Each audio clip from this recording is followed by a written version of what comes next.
E me diga o seguinte, os militares, em sua totalidade, apoiaram isso ou não? Não.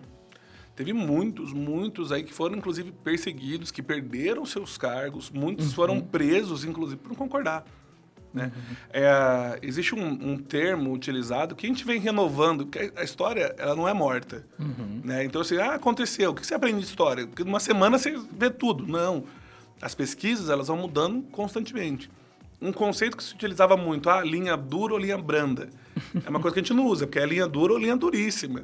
Exatamente. Né? Porque aqueles que não concordavam ou saíram ou se rebelaram, muitos foram, inclusive, lutar contrários a isso, porque os valores... É importante frisar que quando a gente fala do exército durante a ditadura, a gente não está falando mal do exército, está falando mal de algumas pessoas que estão ali. Foi exatamente o que a gente falou do MST agora. Tem gente boa? Tem gente ruim.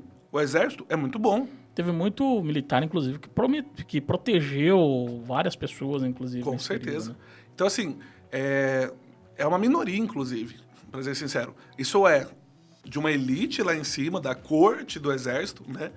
Que vai organizar, controlar, que são mais políticos que militares naquele momento. E os militares rasos aqui é um ou outro. A maioria talvez nem soubesse de tudo que acontecia, porque as torturas e o excesso que a gente fala de fato eram pessoas escolhidas a dedo, treinadas a dedo, e não era uma coisa aberta. Entendi. Essas pessoas que morreram, que foram torturadas, perseguidas nesse período, eram realmente, vamos colocar aqui no termo chulo, vagabundos, terroristas. Quem eram essas pessoas que sofreram diante desse período? O grande discurso que nós ouvimos constantemente é assim, mas só aprendia que era bandido, só aprendia que era vagabundo, só aprendia não sei o quê. Não, era todo aquele que questionasse o sistema, ele era perseguido. Né? Muitas pessoas foram presas, e assim, engraçado que o termo preso nem se aplica de fato. Porque uma pessoa ser presa... Eu até medo de falar isso perto de você agora, que é das leis aí, Deus, mas, né? Okay. Mas para a pessoa ser presa, significa que ela foi acusada, julgada e condenada. Sim. Essas pessoas não, elas foram recolhidas, elas ficavam ali esperando que houvesse uma acusação de fato, e às vezes elas ficavam 2 anos recolhidas ali, sequestradas de fato. Sequestrado. Sem nenhum julgamento. E sem a família saber onde estava? Na maioria dos casos, sim. Então... E assim, claro que haviam aqueles que foram para a luta armada. Né? É complexo falar... Tinha terrorista, então. Tinha. Essa coisa de assaltar banco, né? Aquele discurso, estou me apropriando do que nos foi expropriado pelo sistema. É um dinheiro usado para financiar a guerrilha de fato. Havia guerrilha urbana e havia um projeto que gestou, mas não aconteceu de fato, da guerrilha rural, como aconteceu em Cuba, aquela coisa toda.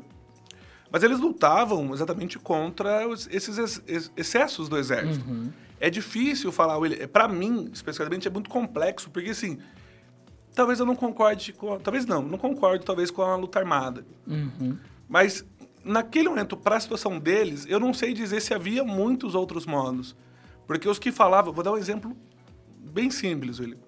Em 75, aqui na nossa região, dezenas de pessoas foram presas porque, distribuiu um panfleto, porque fez reunião na chácara de não sei quem. E ficaram 2, 3 anos presas. Então, será que só ir na rua, fazer passeata era suficiente? Não estou dizendo que não houve excessos, mas os excessos foram dos dois lados. A diferença é o ponto de equilíbrio.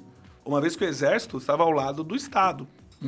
E o peso do Estado é muito maior. Exatamente. Né? Então, de uma forma ou de outra, é desleal o conflito, mesmo havendo a guerrilha, pegando em armas, o terrorismo como um todo. Vamos dizer, então eram terroristas dos dois lados. Sim, com certeza. Convenhamos, porque teve história de bomba de um lado ou de outro, que estourou, ia estourar, ou, né, a história do Rio Centro ali, por exemplo. É um caso ali que ficou emblemático, né? É que do caso do Rio Centro, é que quando as coisas estavam acalmando já.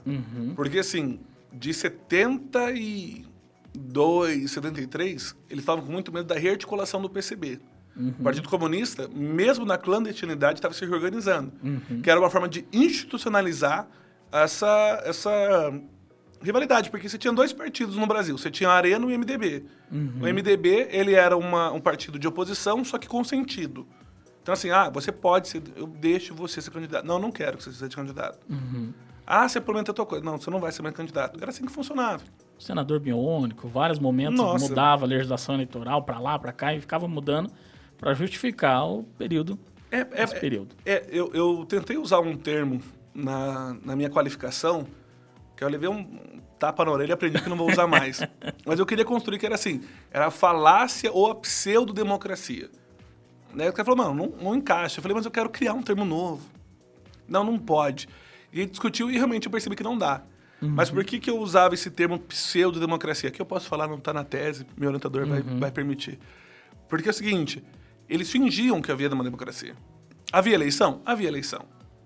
Não para presidente, né? Eleição indireta. Indireta. Então assim, aqui você tinha para prefeito, por exemplo. Só que aí, candidato é quem eles deixassem. A campanha era como eles queriam. Mas é tudo na lei. Mas a lei, se não estava dando conta, eles mudavam. Por isso teve AI1, AI2, AI3, AI4, AI5, e vai indo. Muda. Primeiro você tem a Constituição 67.